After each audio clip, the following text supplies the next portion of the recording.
Alright, so by now I figured that most people that come to my channel are true men of culture. And you know what, not just the men, the women too. I'm pretty sure there's some lesbians that watch me, maybe some dykes. Who knows? I may make a video one day. Is it wise to smash a lesbian waifu? Oh me, oh my, so many cons, so many pros. Remember ladies, it's never too late to switch back to your first love, these nuts. Now as I was saying before I got distracted by the lesbian talk, men of culture, hear me out. This next waifu I'm about to mention is so well known, but also so sacred that most men don't even dare to approach, because they fear that God may smite them where they stand. Now the only waifu that can hold such sacred poon poon other than a goddess would be the oh so sacred Nun Waifu. Now again, hear me out. There's levels of this shit. There's the Nun Waifu, and then there's the thick Nun Waifu. Who glory! Now of course we all know, nuns don't get married or have sex. They take a vow of poverty, chastity, and obedience. Yes, I know, tragic. However, I am making this video under the assumption that you, my friend, are the Rizzler. And yes, I'm looking at you, random viewer, you dog. You don't give a damn about those vows. You want the pun pun by any means. And trust me, my friend, I understand. Once your eyes meets the presence of sacred ass, it is sketched in your memory forever. And I can prove this through a story of personal experience. Now picture this, me and my cousin sitting in the back row of a Pentecostal church. And this was a black church in the summertime, so you know it was hot. And we've been in there for hours. With every 5 seconds, someone get up and shout, that's another hour. And this was a black church, so we won't leave it anytime soon. Everybody in the Sunday best gonna be praising God till they get hungry. So anyway, after those hours passed, the preacher finally got to preach. And let me tell you, this was one of the most eye-opening experiences of my life. The preacher was a female, light-skinned, 25, perfect in the face, wearing one of those blue female suits. But let me tell you, she had a dump truck of an ass. And I mean, she wasn't even wearing any revealing, it was just fat. Just pure, sacred, holy fat, walking up those steps to that pulpit. Me and my cousin was in awe. We never seen such an ass. And I mean no BBL, no nothing. Just pure, untainted booty cheeks. Before she even got to the pulpit, me and my cousin looked at each other and then simultaneously looked back at that ass and was just like, damn, that's all we could say. We were speechless. Because for the first time in our lives, we've finally seen it. The oh rare, oh real, oh so sacred ass cheeks. Untouched by surgery. Untouched by Bootsy and Alonzo and Chad. I tell you right now, that's the first summer in a black church that I did not sleep through. I was trying to get a better mental image. And low key, after church I would try to holler at her, but there was only one problem.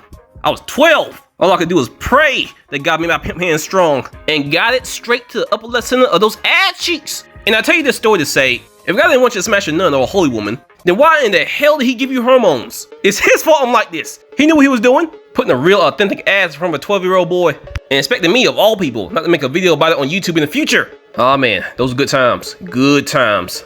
Anyway, the nun may have taken a vow, but you didn't. And at the end of the day, you're both only human. So if you could seduce a nun and she allows you to smash, is it wise to take that opportunity? Or are the cons just too great? Let's find out. But first, subscribe.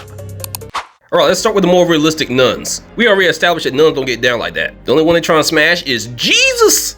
So for a real Catholic nun, if she were to act on her romantic feelings and try to create a relationship with someone, she could be excommunicated or disciplined by the church. Now to be excommunicated is exactly what you think it is. It's a religious punishment that can limit or suspend membership in a religious community, or restrict certain rights within it. Now for the average person, this probably doesn't mean much. But nuns, even though they take a vow of poverty, do seem to get paid, even if it's just a little bit. Most of the money they make, be it that through donations, may just go to the church. And you know, the church may give them some of it just to spend on like daily stuff. So, with that being said, she will be risking a lot. So for a realistic nun, is it wise to smash? In my professional opinion, I would have to say that's all up to the nun. If she feels like you're worth it, there is literally nothing stopping her. However, depending on the situation and how she's disciplined, she may become completely dependent on you.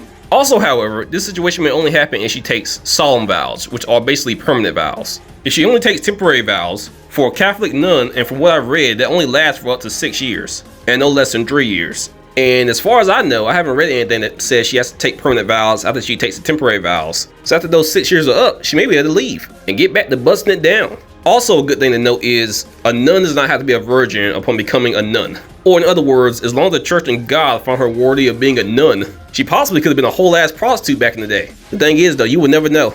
I mean, hell, I couldn't even find many stories online about nuns breaking their vows or even doing dirty stuff before they became nuns. So either it doesn't happen often, which is very doubtful to be honest, or the church just be hiding it, which seems a lot more likely. So basically what I'm saying is, once you get past the vows for a realistic nun, you both, in theory, should be good. But what about the nuns in media or in anime or even in games? Will the same rules apply? To figure this out, I had to look up all sorts of anime waifus that were nuns. And just for the fun of it, I included anime waifus that at least look like nuns. even if they aren't official Catholic nuns or any other type of nun in the series. So I'm going to start with some of the ones that have the worst cons, and for that I have to start with Bridget from the video game Guilty Gear. Now before I start on this character, let me just say, I do not hate trans people. I am an introvert and a super black straight man. I hate everybody, and I'm not basing this con on hatred, I'm basing it on logic and facts that I found online. So with that being said, Bridget from Guilty Gear is a femboy. He identifies as a girl, but his backstory says otherwise. And I have to admit, most people will probably see that as a con, unless you're okay with that. And if you are, more power to you. But I think a majority of men and women would not like to be catfished, especially when they're just trying to smash. Now Bridget does wear a bluish nun coif on his head, but it's not even for any religious reasons. It's basically just a design choice by the creators. Other than those cons, he seems to be very friendly. He does have mind control powers like Mikla, so you know, that's a pro. But unfortunately for him though, he is not Elstafo from the Fate series. Elstafo is the coolest femboy ever. He's the type of femboy that will look and act like a girl, but if you leave your girl alone with him, he's hitting that. That's just low-key the vibe I got from him. And unfortunately, Bridget is just not him. I know. Tragic. Moving on, the next nun I had to look up was Yumiko from Hellsing Ultimate. And while Yumiko is a nun in this universe, that comes with a lot of cons. Unlike Bridget, she is a nun and has always been depicted as a female. However, she is a nun under this man.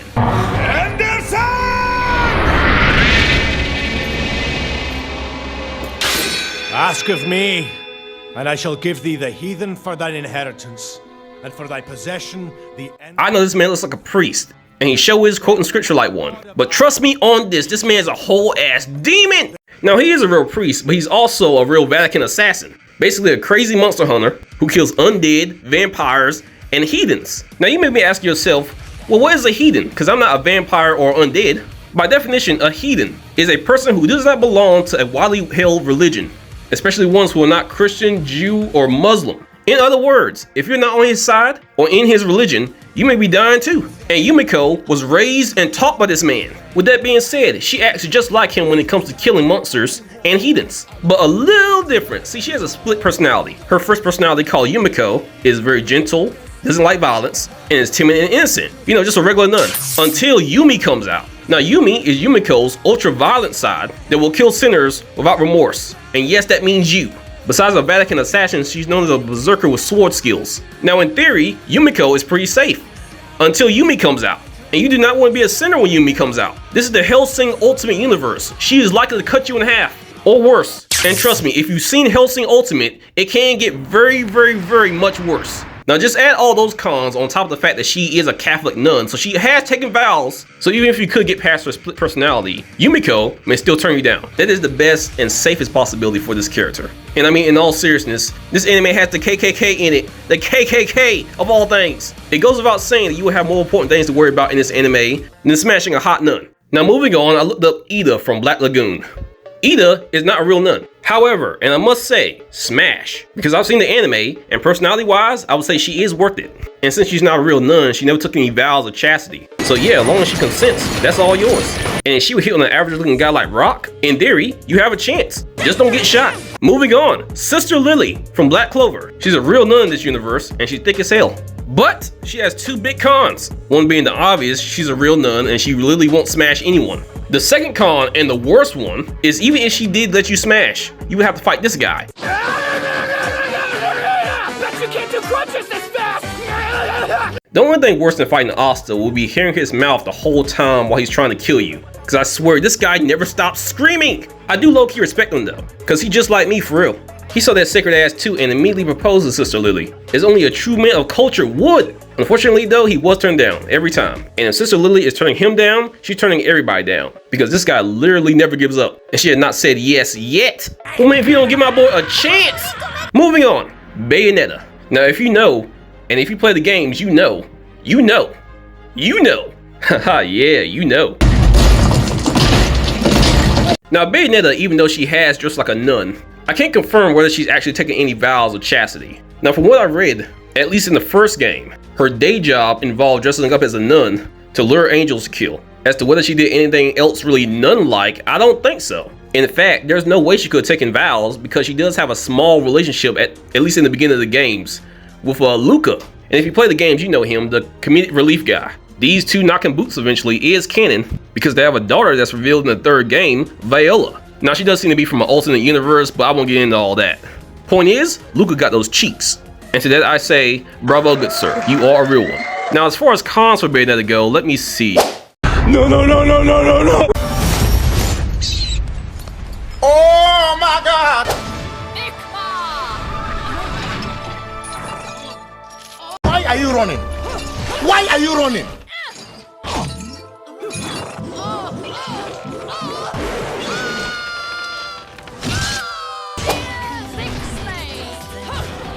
Oh, help! Help! Fatality. Yeah, I don't see any cons. Did y'all see any cons? Because I didn't see any cons. From what it seems to me, even her enemies have a good time around her. And I mean, can you really blame them? She's 8 feet tall, she dresses as a nun to kill angels, and she doesn't even mind giving her enemies a spanking sometimes. You'd seriously have to literally hate women to find anything about her a con. Because damn! Now, with that being said, as far as all the nuns you've seen in real life and in the media, if you were given the option to smash, would you take it? Or is it even wise to take it? Leave it in the comments what you think. And also, yes, I have heard all the recommendations you guys give me for waifus to do as a video. So just to reassure you, it's coming. Trust me, it's coming. So leave in the comments who you want me to do after this video. And you guys have a good day. Bye!